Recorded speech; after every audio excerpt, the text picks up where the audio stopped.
Bismillahirrahmanirrahim. Welcome to all of you with the Islamic greetings. Assalamu alaikum. May peace, blessings and mercy of Almighty Allah be all on of you. उम्मीद है आप सब खैरियत से होंगे, खुशबाश होंगे। नया टॉपिक हमारा स्टार्ट हो रहा है सपोर्ट एंड रेजिस्टेंस का। सपोर्ट रेजिस्टेंस जो है वो बहुत इंपॉर्टेंट टॉपिक है और यही वो जगह होती है जहां से हमको ट्रेड लेनी होती है बाय या सेल की। आपने कैंडल स्टिक पैटर्न पढ़ा। ये जो कैंडल्स होती हैं ये काम ही सपोर्ट या फिर रेजिस्टेंस पे करती हैं। इसके अलावा कैंडल्स को हमें नहीं देखना होता। जब भी मार्केट सपोर्ट या रेजिस्टेंस पे आती है उसी वक्त हमको अलर्ट होना होता है। हम वहां पे कैंडल्स का बिहेवियर देखते हैं और फिर हमें ट्रेड में जाना होता है।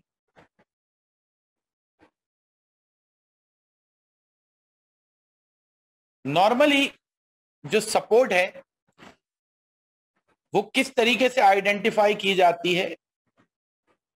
एक बेसिक कॉन्सेप्ट ये है कि लेट सपोज प्राइस नीचे आ रही है और फिर किसी एक जगह से प्राइस जो है वो यू टर्न लेके ऊपर चली जाती है, तो हम ये एज्यूम करते हैं कि यहां से जो प्राइस ऊपर गई है तो इस एरिया में बायर्स मौजूद हैं। जैसे अगर आप लेट सपोज जंगल में शिकार के लिए जाते हैं और किसी जगह पे शेर हमला कर देते हैं तो आप उस जगह को मार्क कर लेंगे और जब भी दोबारा उस जगह शिकार पे जाएंगे तो उस जगह पे आप अलर्ट हो जाएंगे कि यहां पे शेर रहते हैं। इसी तरीके से प्राइस नीचे आ रही थी और यहां से प्राइस ऊपर चली गई, तो यहां से प्राइस ऊपर जब ही जाएगी जब यहां बायर्स मौजूद होंगे। तो आप क्या करते हैं, इस एरिया को मार्क कर लेते हैं अपने पास कि ये जो है वो बायर्स का एरिया है।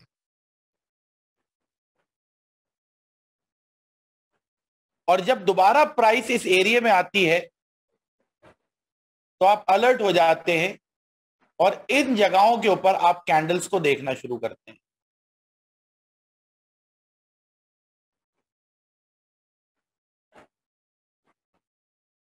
अब लेट सपोज ये तो हो गई मिसाल सपोर्ट की।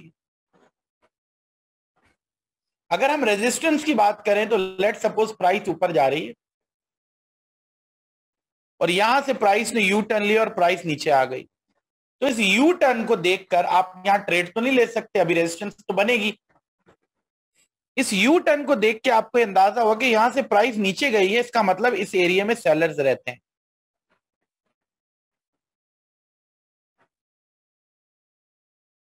तो आपने क्या किया, आपने इस एरिया पे रेजिस्टेंस बना ली, क्योंकि जो सेलर्स का एरिया है वो रेजिस्टेंस है, जो बायर्स का एरिया है वो सपोर्ट है। तो यहां से लास्ट टाइम प्राइस नीचे गई और दोबारा अब ऊपर जा रही है। तो जब यहां प्राइस पहुंची तो आपने यहां पे कैंडल्स को देखा। अगर कैंडल सेल की बन रही हैं, सेल का सिग्नल दे रही हैं, तो आपने सेल को इनिशिएट किया, एग्जीक्यूट किया, इधर ऊपर स्टॉप लॉस रखा और करीबी जो सपोर्ट आ रही है वहां आपका टीपी हो गया। इस तरीके से आपकी ट्रेड बनती है। फॉर एग्जाम्पल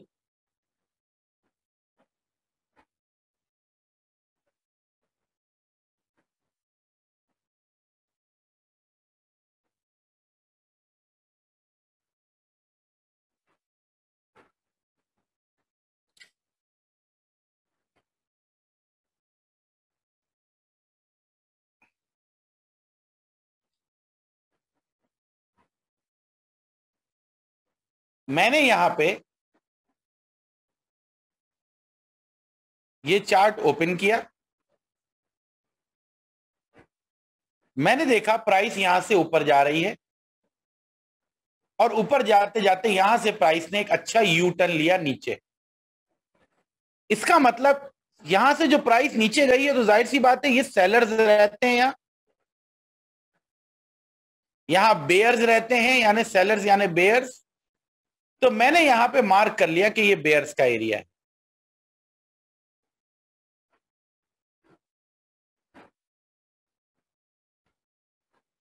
अब जब प्राइस दोबारा इस एरिया में पहुंचेगी तो मैं कैंडल्स को देखूंगा और फिर फैसला करूंगा मुझे क्या करना चाहिए। अब प्राइस इस एरिया में पहुंची यहां पे और मुझे एक रिजेक्शन कैंडल यहां पे मिली,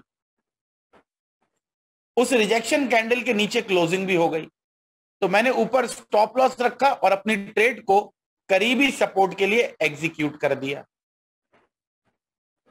और मुझे एक बहुत अच्छी सेल की ट्रेड मिल गई यहां पे और मैंने अपना प्रॉफिट यहां बुक कर लिया। ये मेरा टीपी हो गया, ये मेरा स्टॉप लॉस हो गया। इस तरीके से रेजिस्टेंस की मदद से मैंने कैंडल्स भी निकाली। मैंने देखा रिजेक्शन कैंडल्स भी आना शुरू हो गई हैं, फिर एक रिजेक्शन कैंडल मुझे मिली, उसके बाद इसके नीचे क्लोजिंग भी हुई, तो मुझे ये अंदाजा हो गया कि यहां से मार्केट सेल में जाने वाली है।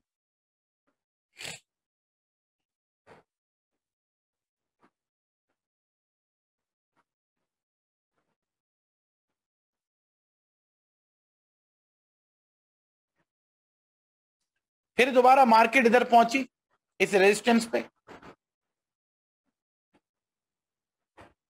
हैमर कैंडल बनाई, यहां पे हथौड़ा बन गया,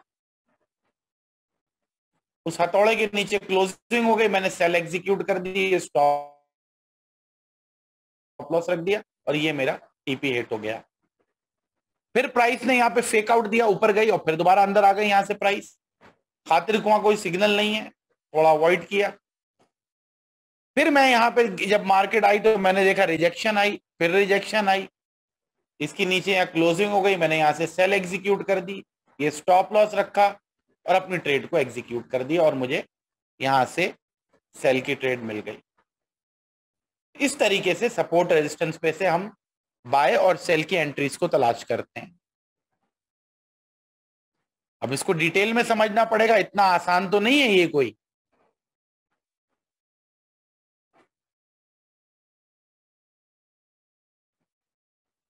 प्राइस यहां से नीचे आ रही तो यहां से ऊपर गई यू टर्न लेके,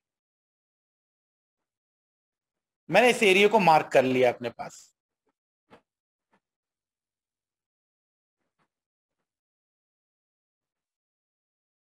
यहां से ऊपर गई, फिर दोबारा नीचे आई इस एरिया में, तो मैंने देखा बुलिश इनगल्फिंग कैंडल बनी, एक इतनी बड़ी कैंडल बनी जो पिछली पूरी कैंडल को खा गई।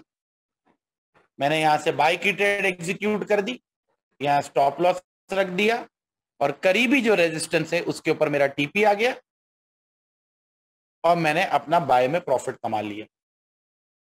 इस तरीके से सपोर्ट रेजिस्टेंस काम कर रही होती है। हमें कैंडल्स को सिर्फ सपोर्ट रेजिस्टेंस पे ही देखना चाहिए और डिपेंड करता है कि सपोर्ट रेजिस्टेंस हम कौन से टाइम फ्रेम में निकाल रहे हैं। तो सपोर्ट और रेजिस्टेंस जो आपने निकालनी होती है वो H4 या इससे ऊपर के टाइम फ्रेम में सपोर्ट रेजिस्टेंस अच्छी निकलती है और मजबूत निकलती है। 6 तरीके होते हैं जिनसे आप रेजिस्टेंस निकालते हैं और 6 तरीके होते हैं जिनसे आप सपोर्ट निकालते हैं, यानी 6 क्राइटेरिया हैं सपोर्ट और रेजिस्टेंस निकालने के। एक एक करके हम उसे समझने की कोशिश करते हैं। अब जाहिर सी बात है पहला दिन है तो मुमकिन नहीं है कि पूरा टॉपिक आपका अचानक से कवर हो जाएगा, थोड़ा थोड़ा करके आसानी से इसको समझाने की कोशिश करता हूं।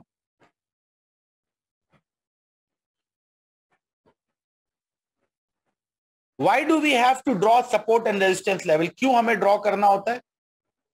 Possible trade opportunities arise at support and resistance level. सबसे अच्छी जो आपको एंट्रीज मिलती हैं, जो लो रिस्क एंट्रीज होती हैं,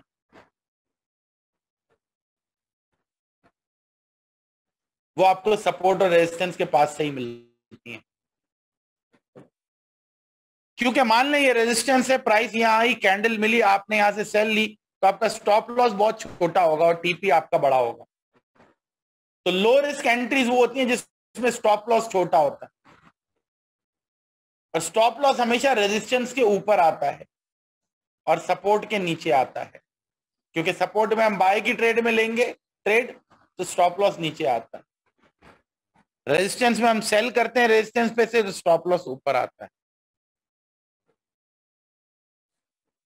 criteria and trades we look for to identify support and resistance level.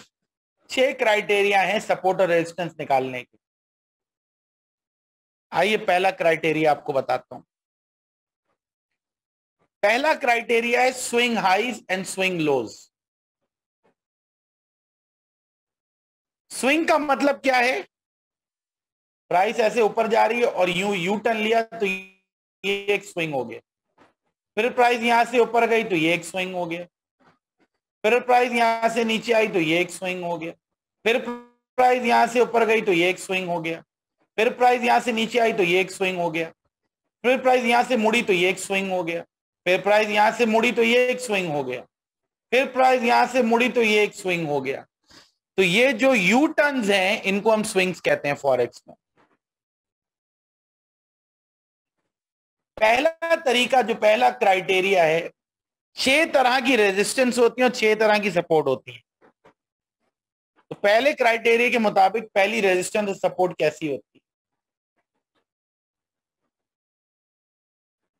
जब प्राइस ऊपर जा रही है और नीचे की तरफ यू टर्न ले तो ये रेजिस्टेंस होती है।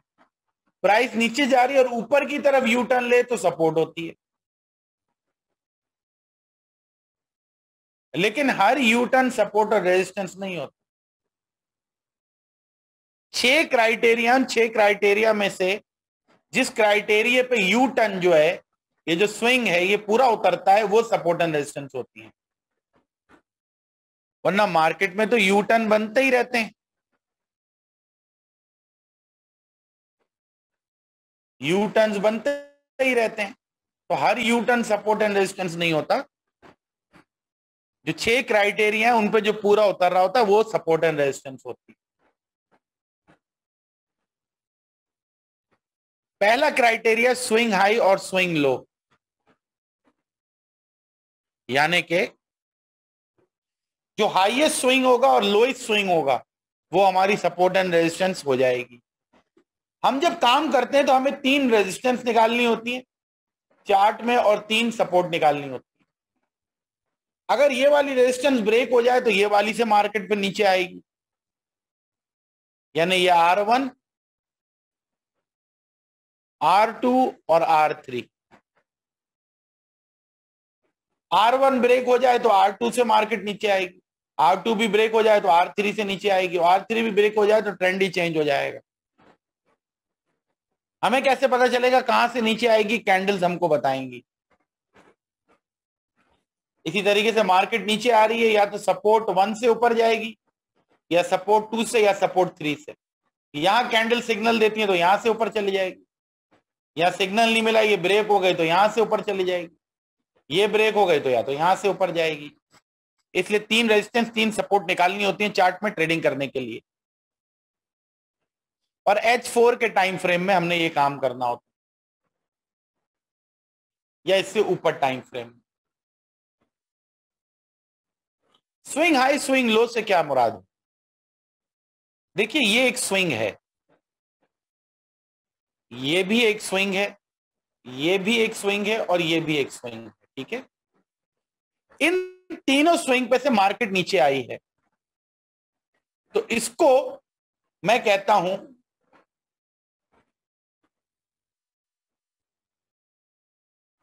लेट सपोज ये एक रेजिस्टेंस है, या और आसान करने के लिए मैं इसको इस तरह कहता हूं कि ये पहला यू टर्न, ये दूसरा, ये तीसरा, ये चौथा। ये चारों में एक बात कॉमन है कि यहां से मार्केट यू टर्न लेके नीचे की तरफ मुड़ी है। लेकिन इन चारों में स्विंग हाई कौन सा है? सबसे ऊंचा वाला पॉइंट कौन सा है? ये मुझे आप चैट में बताइए।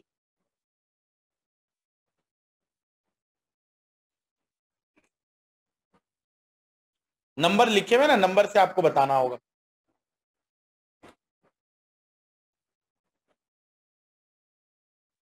बिल्कुल सही बताया आपने।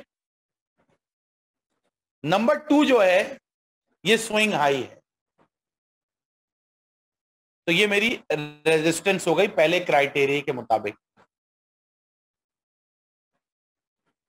इसको मैंने रेजिस्टेंस बना लिया। इसी तरीके से अगर आप देखें तो प्राइस ने एक ये यू टर्न लिया, नीचे से ऊपर की तरफ गई। एक यहां पे प्राइस ने यू टर्न लिया, नीचे से ऊपर की तरफ गई। एक यहां पे प्राइस ने यू टर्न लिया, नीचे से ऊपर की तरफ गई। तो मेरे पास एक ये पॉइंट है 1 2 3 4, इनमें से स्विंग लो कौन सा है?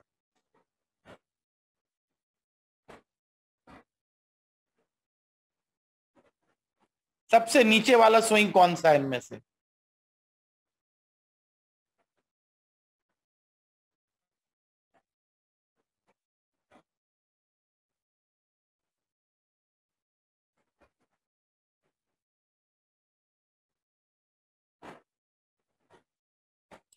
बिल्कुल सही, आप कहते हैं तीसरा वाला सबसे नीचे है। इत्तेफाक की बात यहां पे यह है कि 2 और 3 दोनों एक ही लेवल पे आ रहे हैं। तो अगर 2 भी बोले तो ठीक है, 3 भी बोले तो ठीक है, तो ये हमारा सपोर्ट लेवल हो गया। तो ये हमारी सपोर्ट, ये हमारी रेजिस्टेंस पहले क्राइटेरिया के मुताबिक। अब दूसरा क्राइटेरिया क्या है? दूसरा क्राइटेरिया, इसको हम बोलते हैं मल्टीपल रिजेक्शन।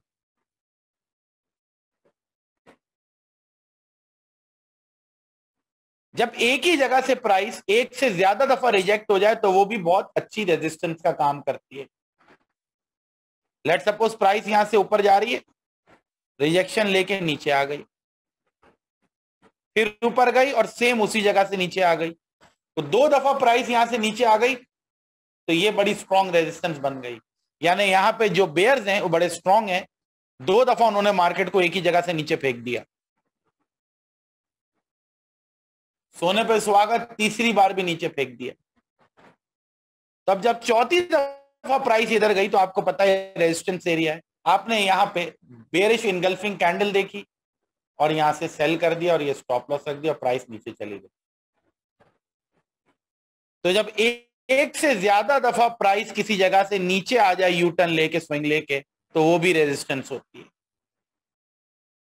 और जब एक से ज्यादा दफा लेट सपोज प्राइस किसी जगह से ऊपर चली जाए, जैसे नीचे आई और यहां से ऊपर चली गई, फिर नीचे आई और सेम उसी जगह से ऊपर चली गई, तो प्राइस 2 दफा एक ही पॉइंट से ऊपर गई, तो ये दूसरे क्राइटेरिया के मुताबिक हमारी सपोर्ट बन जाएगी। अब लेट सपोज प्राइस ऐसे चल रही है,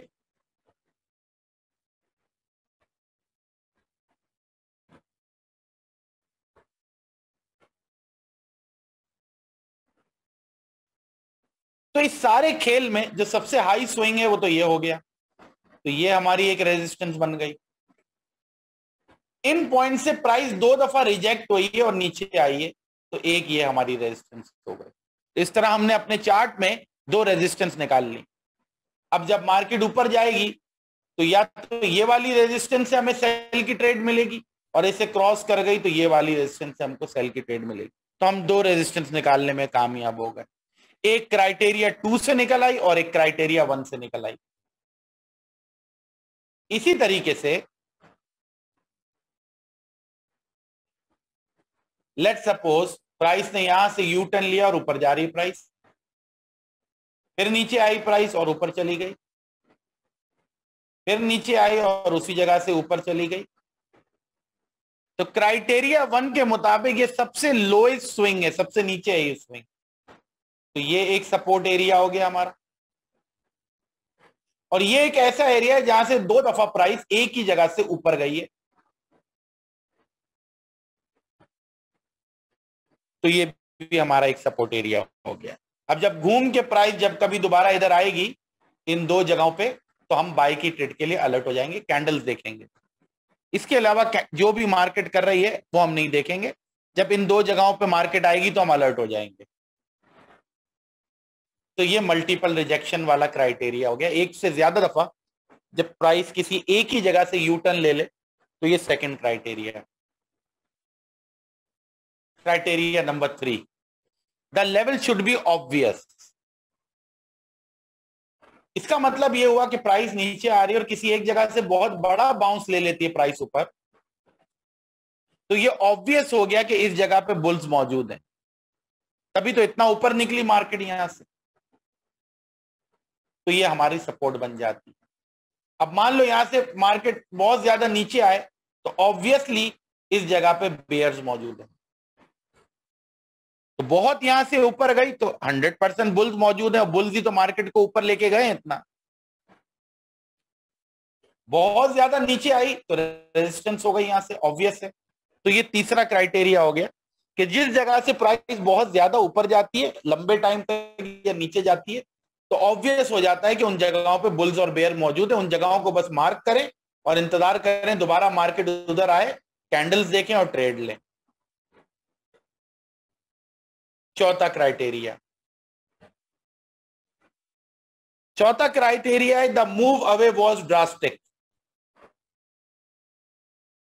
यानी जिस जगह से मार्केट बड़ी बड़ी बेरिश कैंडल बनाती हुई नीचे आए, बहुत स्पीड में मार्केट नीचे आए, वो जगह भी रेजिस्टेंस होती है, क्योंकि स्पीड में मार्केट को नीचे बेयर्स ही ला सकते हैं और बैंक्स के जो बेयर्स होते हैं वही इसको स्पीड में नीचे ला सकते हैं।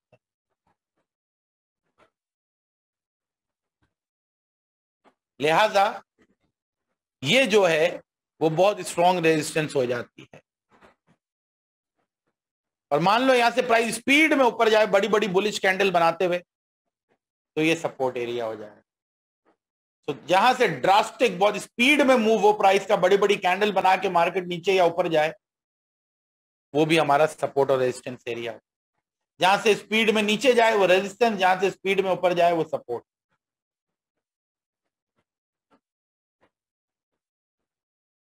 पांचवा तरीका है the level has acted as both support and resistance.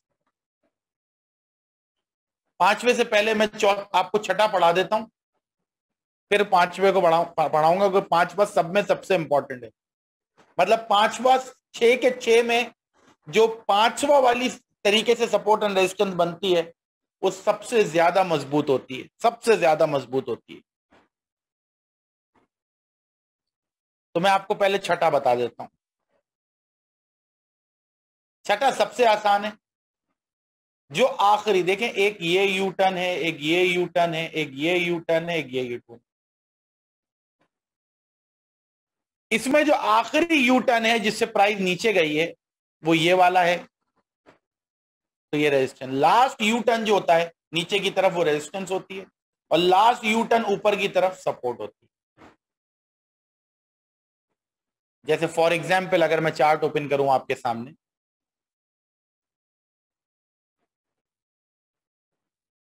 ये आपके सामने यूएसडी जेपीवाई का चार्ट मौजूद।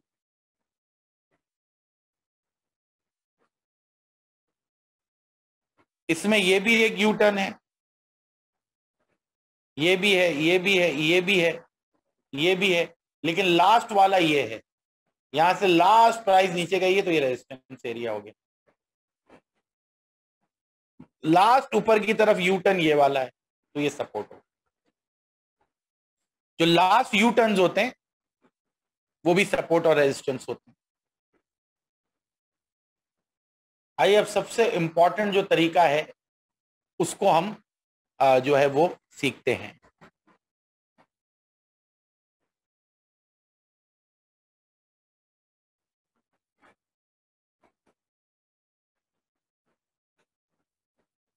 सबसे इंपॉर्टेंट है ये पांचवा वाला, इसको समझने की कोशिश कीजिएगा, थोड़ा मुश्किल होता है। The level has acted as both support and resistance.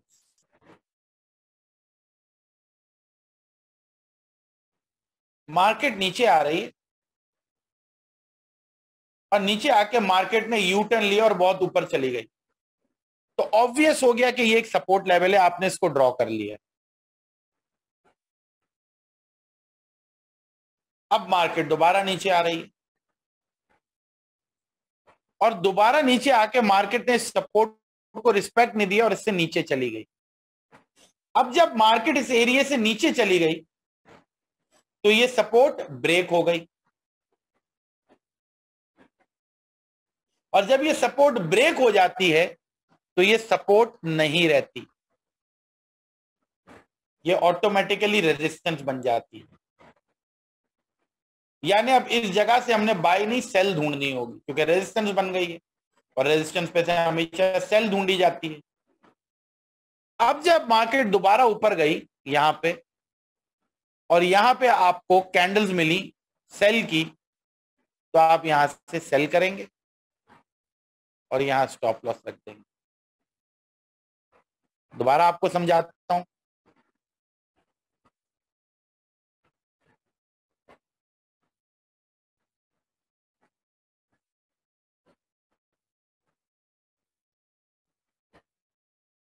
Let suppose आप एक बिल्डिंग में रहते हैं,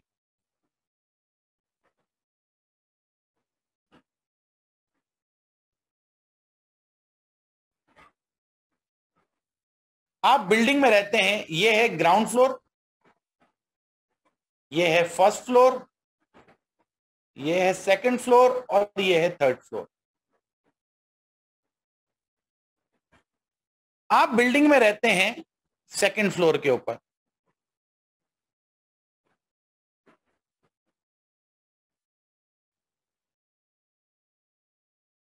अब ये जो बिल्डिंग है, इसमें जो सेकंड फ्लोर का फ्लैट है, ये आपका फ्लैट है। अब इस फ्लैट में आपको पता है कि एक अदद जो है वो फ्लोर होगा, फर्श होगा, और एक अदद रूफ होगी जो कि छत का काम करेगी, रूफ।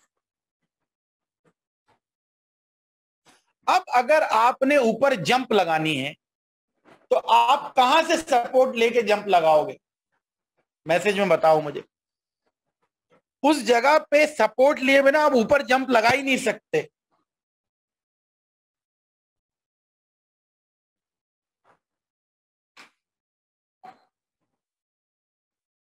अगर आपने अपने घर के फ्लैट पे जंप लगानी है, फ्लैट में से ऊपर की तरफ उछलना है, तो आप किधर से सपोर्ट लोगे उछलने के लिए?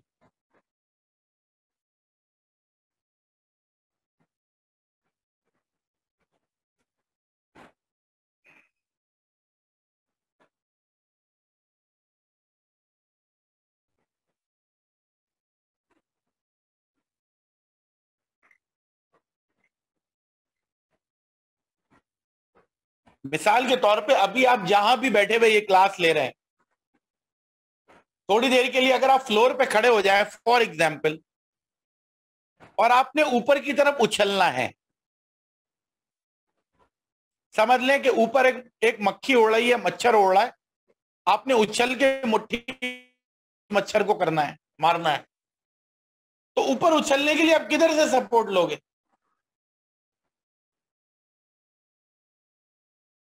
बिल्कुल आप लोगों ने सही कहा। आपको अगर ऊपर उछलना है तो आप फ्लोर पे से सपोर्ट लोगे। इसी तरीके से जो प्राइस है, अगर प्राइस को ऊपर उछलना है तो उसको फ्लोर पे से यानी सपोर्ट पे से सपोर्ट लेके ऊपर जाना होता है, वरना प्राइस जंप ही नहीं कर सकती। इसी वजह से कहते हैं कि मार्केट का सपोर्ट पे आने का वेट करना चाहिए, क्योंकि अगर मार्केट का जंप लेने का मूड हुआ तो सपोर्ट पे से ही जंप ले सकती है। अच्छा, मान लो अगर आपने यहां से जंप लगा भी दी, अभी आप जहां पे भी मौजूद हैं अपने घर में, आपने जंप लगा भी दी और बहुत बड़ी जंप भी लगा दी, तो क्या चीज है जिससे टकरा के आप दोबारा नीचे ही आओगे? आपके घर में, आपके फ्लैट में, जहां भी आप बैठे हो उस वक्त, आप कौन कौन सी ऐसी चीज है जितना भी अच्छा उछल लो, टकरा के तो बेटा उससे नीचे ही आओगे। बिल्कुल यासिर साहब ने भी सही कहा, बासित साहब ने, absolutely Basit, you are right. छत से टकरा के बेटा नीचे ही आओगे, जितना भी जोर लगा के उछल जाओ। उछलने के लिए सपोर्ट चाहिए, लेकिन ये छत आपको ऊपर जाने नहीं देगी, आप दोबारा नीचे आ जाओगे। इसी तरीके से प्राइस जब ऊपर उछलती है सपोर्ट लेके, तो कहीं ना कहीं छत आ रही होती है, रेजिस्टेंस जिसे हम बोलते हैं, तो प्राइस फिर नीचे आ जाती है।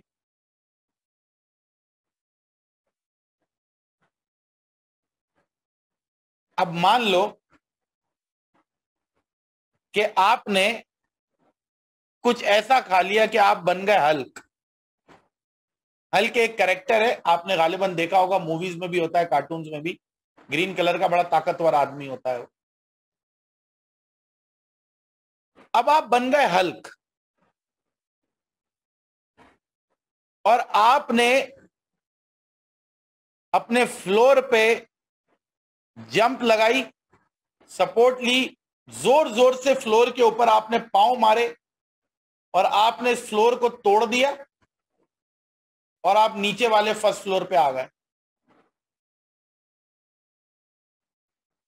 यानी सपोर्ट तोड़ दिया आपने, इधर खड़े हो गए आप। अब जब आपने ये सपोर्ट तोड़ दी और आप नीचे फर्स्ट फ्लोर पे आ गए, अब जब आप ऊपर देखोगे तो जो कभी आपके लिए फ्लोर हुआ करता था, क्या अब भी वो आपके लिए फ्लोर ही है सर? फर्स्ट फ्लोर पे आने के बाद आप सेकंड फ्लोर पे थे, सेकंड फ्लोर पे जो आपके लिए फ्लोर था आप उसे तोड़ के नीचे आ गए, तो क्या अब भी वो फ्लोर आपके लिए फ्लोर ही है, सेकंड फ्लोर वाला?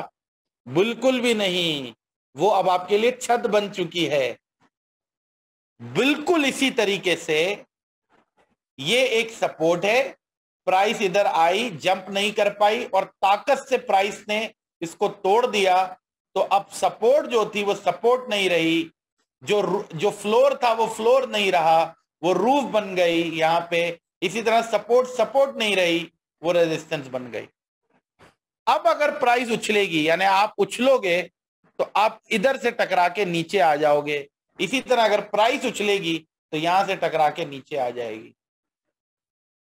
तो इसलिए कहा जाता है कि जो सपोर्ट है जब वो ब्रेक हो जाती है तो वो रेजिस्टेंस बन जाती है।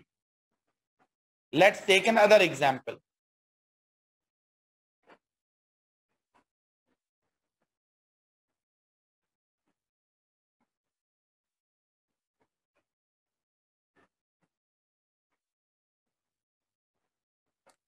मान लेते हैं यहां से प्राइस ऊपर जा रही है,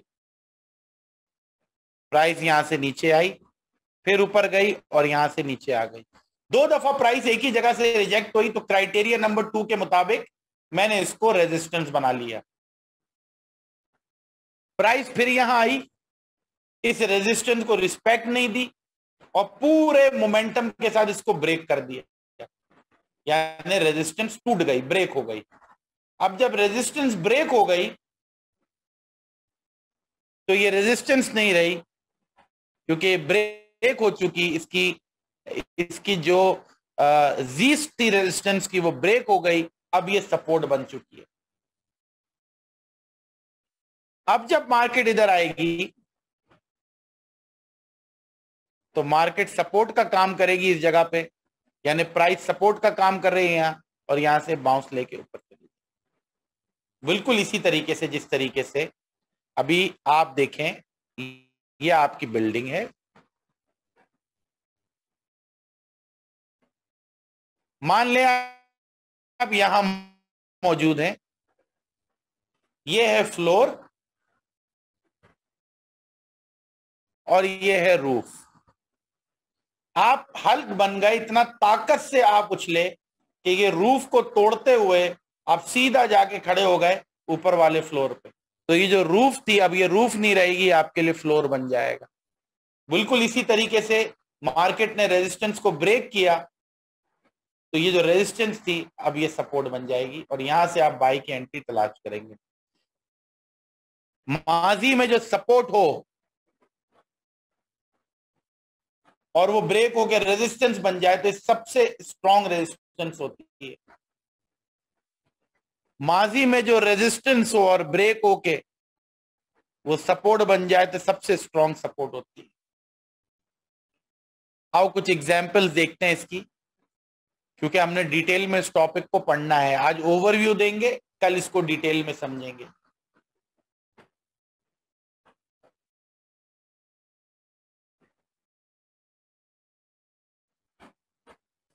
अगर आप यहां देखते हैं प्राइस नीचे आ रही है, प्राइस ने यहां सपोर्ट लिया और ऊपर गई, तो ये सपोर्ट एरिया हो। फिर प्राइस नीचे आई और इस एरिया को ब्रेक कर दिया, तो ये रेजिस्टेंस बन गई। और देखिए प्राइस यहां गई, यहां पे बेरिश एनगल्फिंग कैंडल बनाई, रेजिस्टेंस पे सेल का सिग्नल, और प्राइस नीचे चली गई।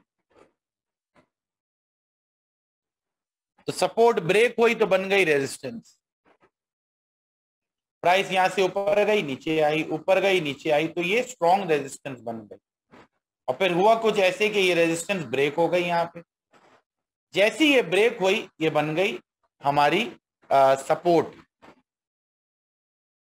ये एरिया सपोर्ट एरिया है, क्योंकि 2 दफा प्राइस यहां से नीचे आई, और जैसी ये एरिया ब्रेक हुआ, ये ब्रेक होते ही ये सपोर्ट नहीं रही, ये एरिया रेजिस्टेंस था, ये एरिया रेजिस्टेंस नहीं रहा, ये एरिया बन गया सपोर्ट। अब जब ये सपोर्ट बन गया तो प्राइस जब दोबारा इधर आई, इनसाइड बार पैटर्न बनाया, मदर कैंडल के ऊपर क्लोजिंग हुई, बाय ट्रेड बन गई। इसको एक नजर देख लें, फिर आगे आपको बताता हूं।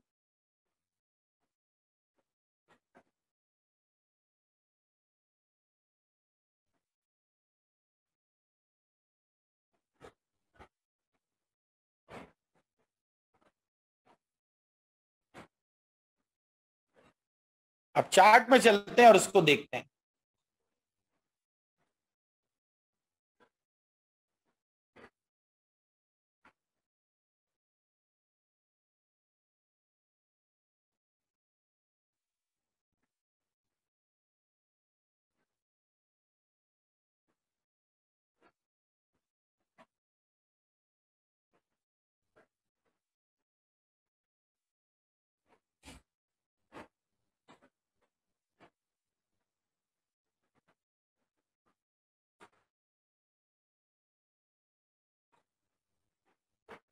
लेट सपोज ये मेरे सामने यूरो यूएसडी का चार्ट मौजूद है।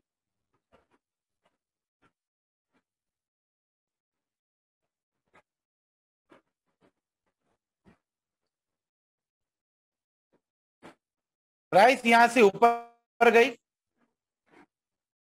ऊपर जाती प्राइस और यू टर्न लेके नीचे आ गई।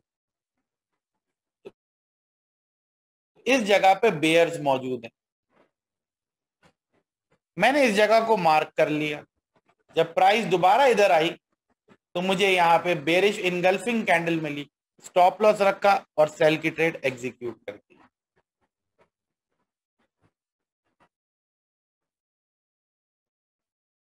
अब क्योंकि अभी आपसे सपोर्ट रेजिस्टेंस और कैंडल स्टिक पैटर्न पे ही है, इस सारे प्रोसेस में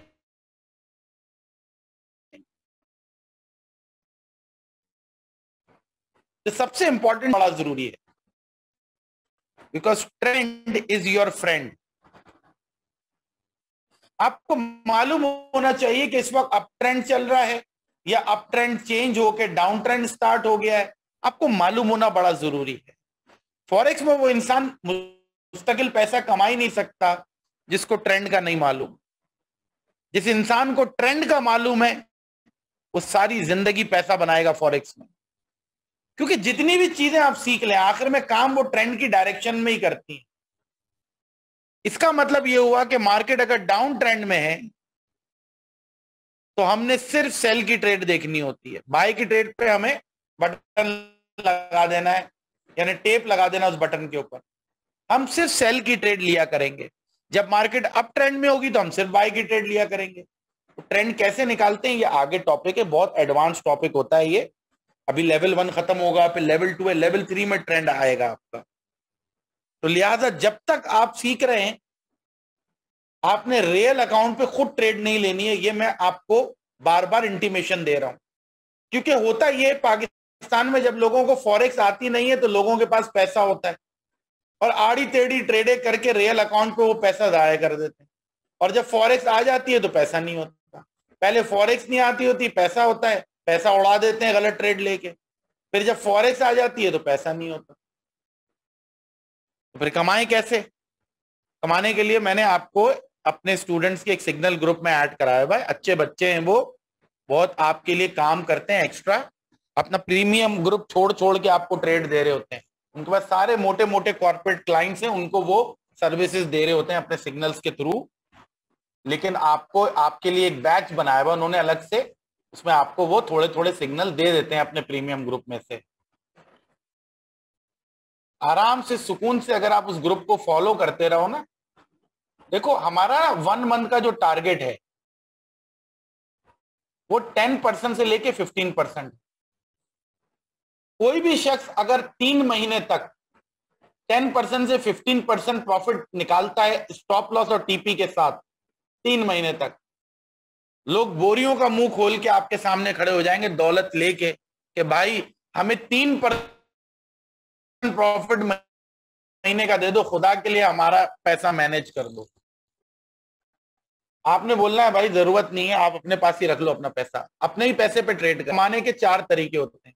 पहला तो आप सीख ही रहे हो कि एक्टिव रह के इसको सीख लो और कमा लो। दूसरा तरीका, अगर आप बिजी रहते हो तो दूसरा तरीका। तीसरा तरीका, अगर टाइम ही नहीं ट्रेड करने का तो भी कमाने का मैं आपको तरीका बता दूंगा, पैसे अपने पास ही रहेंगे, किसी को नहीं देने होंगे आपने। और चौथा तरीका, अगर आपके पास पैसे ही नहीं है, पैसे ही नहीं है आपके पास कि आपको बड़ा अकाउंट बना सको। देखो ना, जितना बड़ा अकाउंट होगा उतना पैसे बनेंगे ना। अगर आपका मान लो $20,000 का अकाउंट है और आप 15% प्रॉफिट निकालते हो $20,000 के अकाउंट पे, तो ये बन जाते हैं ऑलमोस्ट आपके $3,000। $3,000 multiply by current dollar rate अगर आप करते हो तो लगभग ये 7 लाख रुपए 8 लाख रुपए बन जाते। तो ठीक है, 7-8 लाख रुपए यार महीने के, मेरा ख्याल है इसमें आप अच्छी जिंदगी गुजार सकते हैं अपनी। और मुस्तकिल अगर आपने ये पैसा जो है वो मान लें 2 साल तक कमा लिया, तो आप क्या करेंगे, आप अपना एक घर बना सकते हैं, 3 मंजिला 2 मंजिला, ग्राउंड फ्लोर पे खुद रह लिया भाई, 2 फ्लोर किराए पे दे दिए, गाड़ी शाड़ी भी आपकी ऐसे बाहर खड़ी हुई है, अब आपको टेंशन नहीं है, कोई किराया आ रहा है, सुकून से आपका जो भी घर में किचन मनी है वो भी निकल रही है, बच्चों की फीस भी जा रही है, और आपको किराया वराया भी कोई नहीं देना, बिजली के बिल जा रहे, तो घर इससे मैनेज हो गया आपको। फिर जो ये पैसा आ रहा है इससे आप इंजॉय करें, दुनिया घूमने निकल जाओ आप। कोई ट्रेडिंग तो नहीं छोड़नी ना, लेकिन इन सब के लिए अकाउंट मोटा होना चाहिए। अब मैं तो आपको $100 से लेके $500 से ज्यादा की इजाजत ही नहीं देता कि घर से पैसे लाओ। मैं बताऊंगा आपको ये मोटा अकाउंट कैसे होगा, आपका फिक्र नहीं करो। वो मोटे अकाउंट के बिना आपका ना गुजारा नहीं होगा, आपका जो है ना भूख नहीं मिटेगी, मुझे मालूम है। सिग्नल ग्रुप को फॉलो करो, अभी अपनी तरफ से ट्रेडिंग डेमो अकाउंट में लगा लो। एग्जाम्पल लेने से पहले सिग्नल ग्रुप में आज कोई सिग्नल विग्नल आए थे, नहीं आए थे?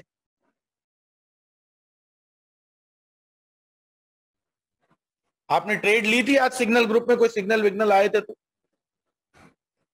मोहम्मद इरफान कह रहे हैं 2 सिग्नल आए थे, वेरी गुड। तो कल की और आज की सारी ट्रेड्स अगर आपने ली हो तो कितना तकरीबन प्रॉफिट कितना परसेंट प्रॉफिट बन रहा है?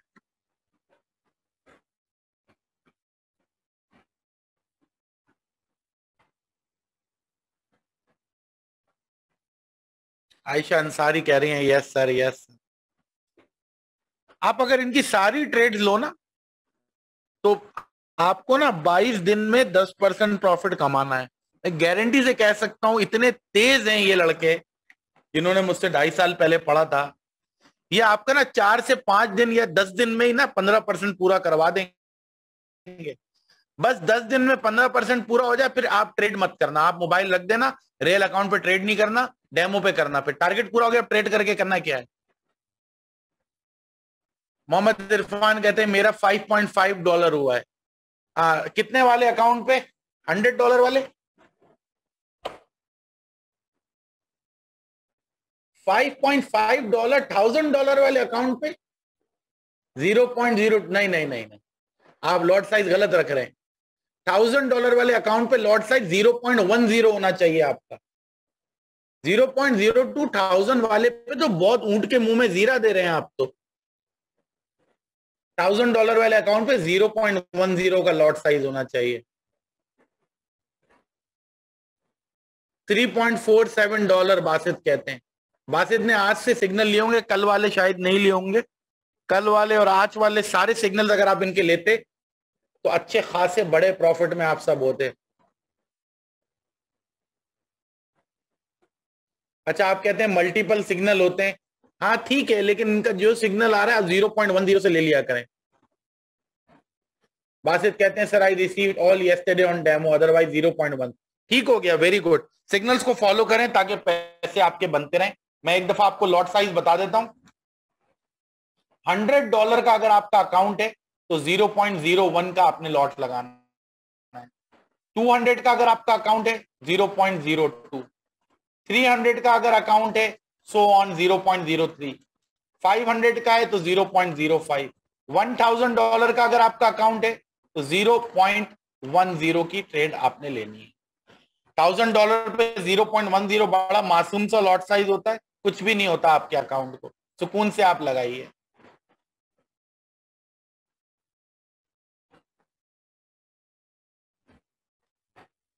तो इस तरीके से आपने जो है वो यहां से मार्केट का देखा यू टर्न, इस यू टर्न को मार्क कर लिया, दोबारा मार्केट इधर आई, आपको कैंडल मिली यहां पे बेरिश इनगल्फिंग कैंडल, ये रही बेरिश इनगल्फिंग, आपने यहां से शॉर्ट कर दिया।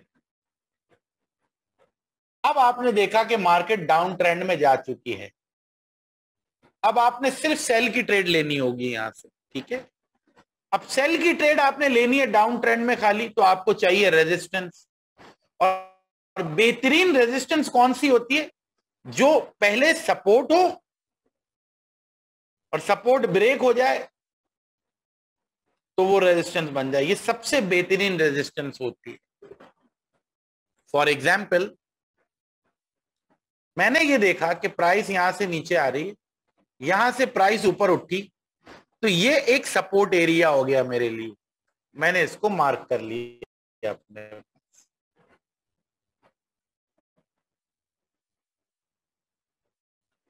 मैंने ट्रेड नहीं लेनी सपोर्ट, डाउन ट्रेंड है तो मैं सिर्फ सेल की ट्रेड लूंगा, बाय की ट्रेड नहीं लूंगा। तो फिर सपोर्ट क्यों बनाई जब बाय की ट्रेड ही नहीं लेनी? तो यहां से प्राइस ऊपर गई, मैं सपोर्ट क्यों निकाली? मैं इस चक्कर में हूं कि अगर ये सपोर्ट ब्रेक हो जाती है तो मेरे पास एक अच्छी रेजिस्टेंस आ जाएगी। अब मैं आगे बढ़ा तो मैंने देखा कि ये सपोर्ट ब्रेक हो गई, ये जो मेरी सपोर्ट थी, जो इसको देख के मैंने बनाया था, यहां से मार्केट ने यू टर्न लिया ऊपर, तो ये ब्रेक हो गई। तो ये जब ब्रेक हुई तो मैसेज में बताओ मुझे चैट में ये क्या बन गई? अब ये वाली जो लाइन है जो खींची है मैंने,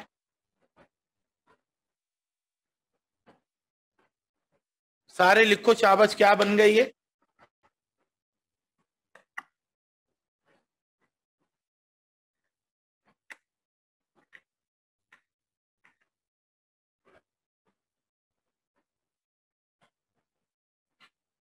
वेरी गुड।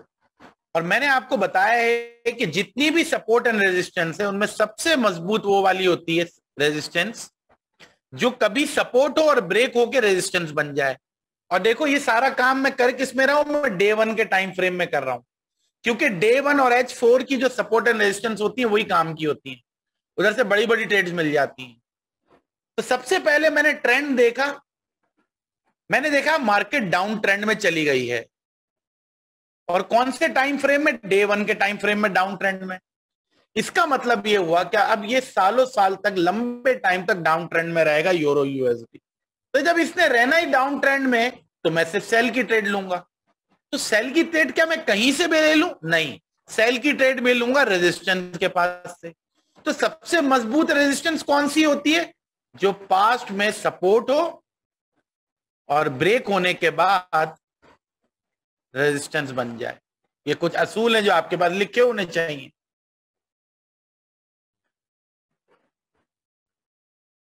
तो अब ये ब्रेक हो गए तो मैं वेट करूंगा, ये रेजिस्टेंस बन गई अगर तो मार्केट इधर आएगी, मैं कैंडल्स देखूंगा और फिर ट्रेड लूंगा। ऐसे ऐसे ब्लाइंडली नहीं चला जाऊंगा ट्रेड लेने के लिए। तो मैं आगे बढ़ना शुरू हूं। मैंने देखा मार्केट यहां आई है, ये कैंडल देखिए आप, और मार्केट ने यहां से रिजेक्शन ले ली। इसका मतलब ये रेजिस्टेंस बड़ी स्ट्रॉन्ग रेजिस्टेंस है, यहां पे खाली जो विक्स हैं रिजेक्शन आना शुरू हो चुकी है। लेकिन क्योंकि एक बेरिश कैंडल इसके नीचे क्लोज नहीं हुई तो अभी तक सिग्नल पक्का नहीं हुआ है। जो आपको तरीका बताया, लॉन्ग विक कैंडल के बाद नीचे एक बेरिश कैंडल बॉडी क्लोज होनी चाहिए। और आगे बढ़ते हैं। हाँ, इनसाइड बार कैंडल भी आ गई, एक बेरिश कैंडल भी आ गई, ये देखें छोटी, गौर से देखना पड़ेगा। मैं ज्यादा आगे नहीं बढ़ा सकता वरना फिर पता ही नहीं चलेगा ना। एक थोड़ा सा कैंडल्स को स्टडी करके ट्रेड लेंगे ना।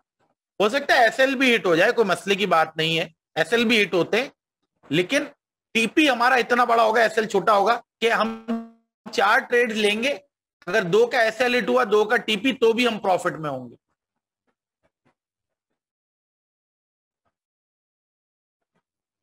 अब ये देखिए इसके नीचे क्लोजिंग आ गई है एक बेरिश कैंडल की,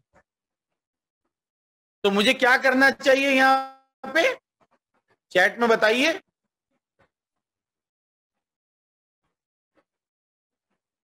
लॉन्ग विक कैंडल बनी, फिर एक long wick candle, multiple long wick आ गई, उसके नीचे क्लोजिंग भी आ गई है एक बेरिश कैंडल की। क्या करना चाहिए, सेल करना चाहिए। अच्छा, ये जो ट्रेड बन रही है ये बड़ी मजबूत रेजिस्टेंस के ऊपर बन रही है, क्योंकि सबसे मजबूत रेजिस्टेंस वही होती है जो माजी में सपोर्ट हो और ब्रेक होने के बाद वो रेजिस्टेंस बन जाए। एंड वाइस वर्सा, सपोर्ट का भी इसी तरह निकालते हैं हम। तो एक तो मार्केट सोने पे सुहागा डाउन ट्रेंड में, डाउन ट्रेंड में हमें सेल लेनी और सेल लेते हैं हम रेजिस्टेंस पे से, और सबसे मजबूत रेजिस्टेंस वो होती है जो माजी में सपोर्ट हो। तो यहां से मैंने सेल की ट्रेड ले ली और इसके थोड़ा ऊपर मैंने यहां स्टॉप लॉस लगा दिया अपना। अगर इतना मेरा स्टॉप लॉस है इस साइज का, तो इसका डबल जो है मल्टीप्लाई बाय 2 साइज का मेरा टीपी होना चाहिए। तो मान लो मैंने $20 या $30 रिस्क पे लगा दिए यहां पे, और मैं आगे बढ़ा। अब मार्केट ने कोशिश की मेरा स्टॉप लॉस हिट करने की, यहां से थोड़ा सा ऊपर निकली कि स्टॉप लॉस खा जाए, लेकिन इससे मैंने ऊपर रखना होता है स्टॉप लॉस, बिल्कुल चिपका के कभी मत रखना, वरना ये जो मार्केट मेकर्स हैं आपका स्टॉप लॉस खाते हैं। ये थोड़ा सा मार्केट ऊपर निकली तो मैं डर गया, मैंने कहा यार ट्रेड गलत हो गई है, स्टॉप लॉस हिट हो जाएगा, रेजिस्टेंस ब्रेक हो जाएगी। फिर आप कहेंगे नहीं यार, लॉन्ग विक कैंडल्स भी बनी हुई हैं, उसके नीचे क्लोजिंग भी आई हुई है, थोड़ा हौसला बढ़ा आपका। आप कहते हैं क्या करूं, ट्रेड यहीं काट दूं, कहीं ऊपर ही ना निकल जाए, ऐसे लेट ना हो जाए। कभी ये गलती नहीं करना, एक बार एनालाइज करके स्टॉप लॉस रख दिया तो रख दिया। टीपी चेंज हो सकता है, स्टॉप लॉस चेंज नहीं होते बार बार। आपने बोला चलो हिम्मत करके ऐसे ही रहने देते हैं, आपकी हिम्मत बढ़ी और मार्केट ने फिर एक बेरिश एनगल्फिंग बनाई इसी रेजिस्टेंस पे, और एक बहुत ही शानदार ट्रेड आपको मिल गई और आपने यहां पे मार्केट को हरा दिया। वो स्ट्रीट फाइटर में बोलता था ना आखिर में, यू विन। तो यहां आप जीत गए मार्केट से। कोशिश भी की, लेकिन हम भी होशियार हैं, हमें पता है रेजिस्टेंस से थोड़ा ऊपर स्टॉप लॉस रखना होता है, चिपका के नहीं रखते। तो यहां हम जीत गए। अब हमें एक और सपोर्ट चाहिए ट्रेड लेने के लिए, नहीं डाउन ट्रेंड है, हम तो सेल की ट्रेड लेंगे। हमें सपोर्ट चाहिए ताकि अगर वो ब्रेक हो तो रेजिस्टेंस बन जाए, तो सेल लेने में आसानी हो जाएगी। तो मैंने देखा ये एरिया से मार्केट ऊपर गई तो ये एक सपोर्ट आ गई, फिर ये ब्रेक हो गई तो ये एक रेजिस्टेंस बन गई। अब अगर मार्केट इधर आती है दोबारा तो मैं यहां से सेल की अपॉर्चुनिटी ढूंढ सकता हूं। एक रेजिस्टेंस निकाल के रख ली, अगर आ गई मार्केट तो ठीक है, नहीं आई तो चलो कोई अगली रेजिस्टेंस से निकाल लेंगे सेल की ट्रेड।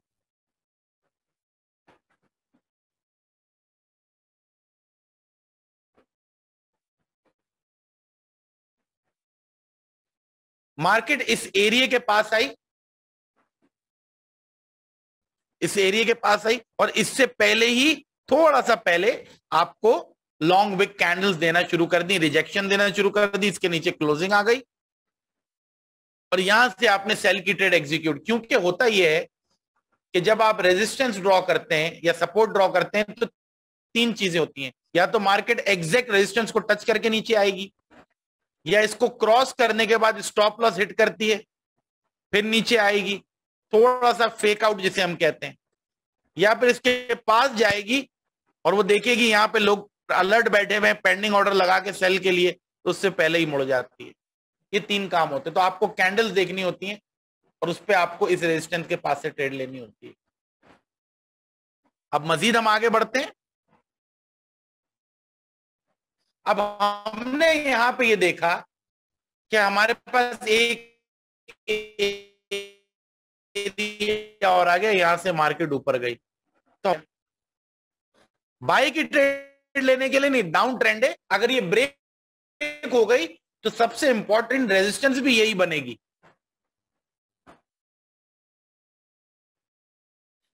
मार्केट ने इसको ब्रेक कर दिया, थोड़ा और नीचे जाएगी तो कंफर्मेशन आएगी, फेक आउट भी हो सकता है ये, और मार्केट फिर यहां से ऊपर जा रही है। हमने ट्रेड नहीं लेनी बाय की, ये ब्रेक होगा तो इसको रेजिस्टेंस बना के सेल लेनी है हमने। और अब की बार ये बहुत जबरदस्त तरीके से ब्रेक हो गई, ये एरिया ब्रेक हो चुका। तो एक ये यू टर्न,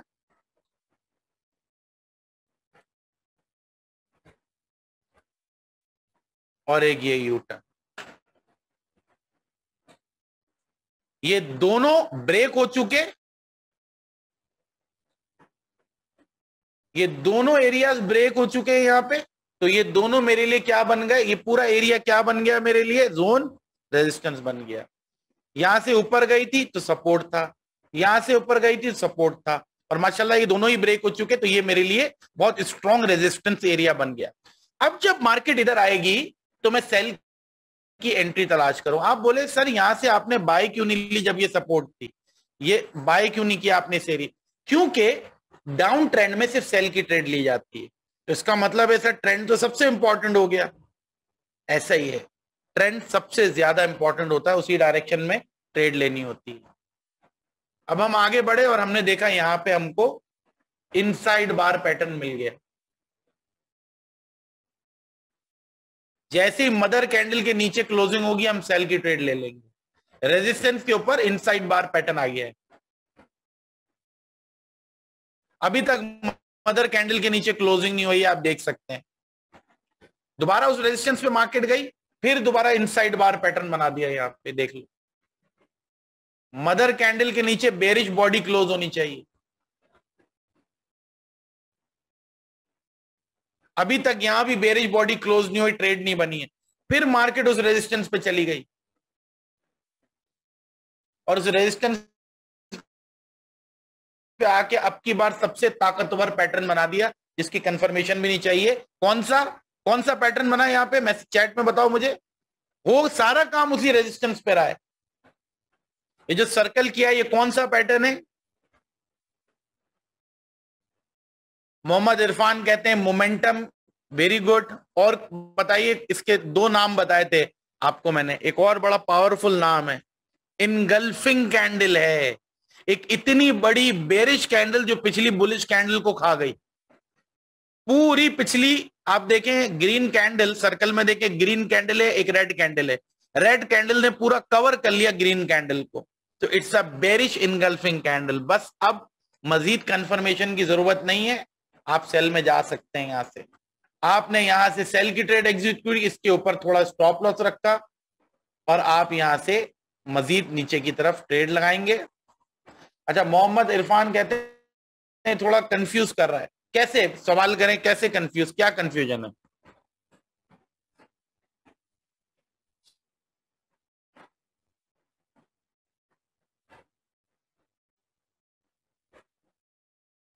आप बिल्कुल सही कह रहे हैं।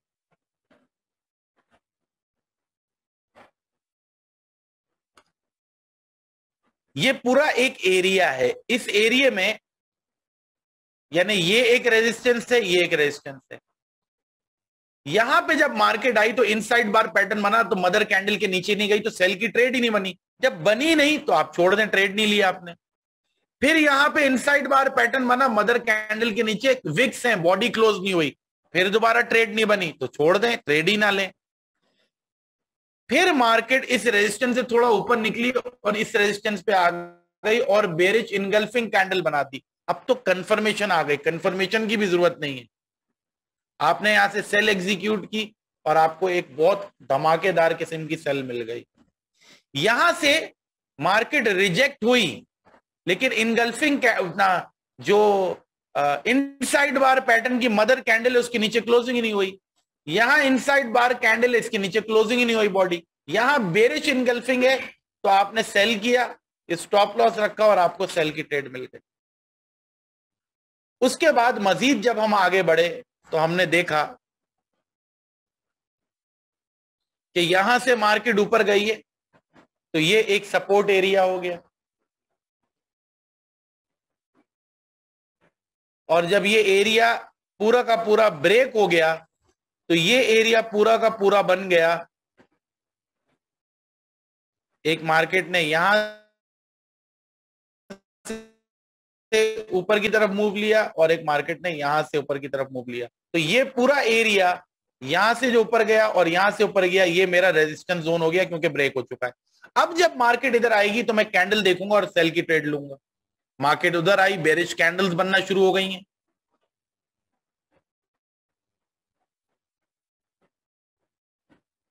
ये यहां पे हमको मिली बेरिश इनगल्फिंग कैंडल। ये एक इतनी बड़ी रेड कैंडल है जो पीछे छोटी ग्रीन कैंडल को पूरा खा गई। यहां से आप सेल की ट्रेड फौरन एग्जीक्यूट कर दें, ये आपका स्टॉप लॉस हो गया और एक बार फिर आपको धमाकेदार सेल मिल गई। तो इस तरीके से आपने सेल की ट्रेड्स को एग्जीक्यूट करना होता है। मजीद सपोर्ट एंड रेजिस्टेंस को डिटेल में कल आपको समझाऊंगा, अभी टॉपिक स्टार्ट हुआ है, कल का दिन मजीद लगेगा इसको समझने में, और कल कहीं जाके आपको इस टॉपिक के ऊपर ग्रिप हासिल होगी। कोई क्वेश्चन अगर आपका है तो आप मुझसे पूछ सकते हैं।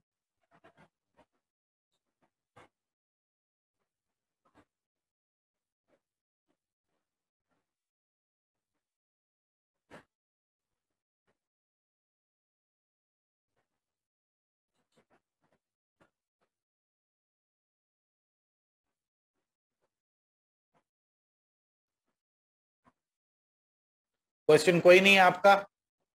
चलें, बहुत बहुत शुक्रिया। इंशाल्लाह कल आपसे जो है वो सपोर्ट रेजिस्टेंस के डिटेल जो है वो फॉर्मेट के साथ मुलाकात होती है। डिटेल में आपको सपोर्ट रेजिस्टेंस विद एग्जांपल्स आपको मैं पढ़ाऊंगा।